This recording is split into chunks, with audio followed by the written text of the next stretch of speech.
Fáilte, you're very welcome to our program, Suantraí Íosa, where we look at the liturgy of the Eucharist for the following day. In this case, Thursday, the 30th of October, week 30 in ordinary time, and the first reading is taken from the 8th chapter of the letter to the Romans, beginning with this wonderful line, "With God on our side, who can be against us? Since God did not spare his own Son, but gave him up to benefit us all, we may be certain after such a gift that he will not refuse anything he can give. This is the basis of our trust in the Lord our God." And Paul goes on to say, "Nothing therefore can come between us and the love of Christ, even if we're troubled or worried or being persecuted or lacking food or clothes or being threatened or even attacked." This is our security. This is the basis on which the martyrs throughout the Roman Empire in the early church were prepared to die, because the security was not in what they owned or what positions they had in life or what powerful friends they had, but their security was that nothing can separate us from God's love. No matter what happens, these are the trials through which we triumph by the power of him who loves us.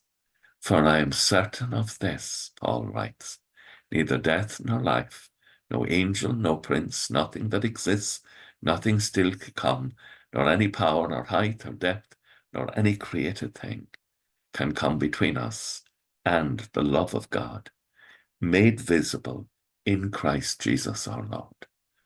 Our trust, our faith is in Christ Jesus. He is our rock. And in the Psalm 109, "Help me, Lord my God, save me because of your love. Let them know that this is your work, that this is your doing."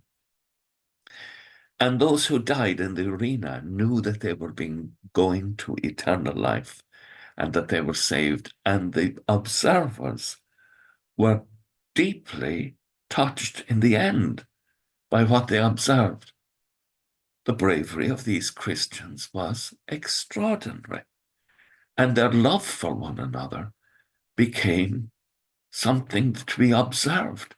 See how these Christians love one another. And so we come to the gospel, and the gospel is Jesus again talking about suffering, in this case his own suffering. He's warned to escape Herod, and he says it's not right for a prophet to die outside Jerusalem. And then he says something beautiful: "How often I've longed to gather your children as a hen gathers her brood under the wings, and you refused." If you've ever seen it in a farmyard, when a hawk or something comes over, the chicks will run in under the mother's wings for protection. And Christ longed to save his people, and Christ longs to save you and me. Nothing shall separate us from his love. With thoughts such as these, let us go to our beds and let us pray that we shall indeed awaken in the morning with the praise of God on our hearts and on our lips. Agus go mana dia ila cóp de shiv, ahar mac agus spirit nave. Amen. Slán go fóg. Bye for now.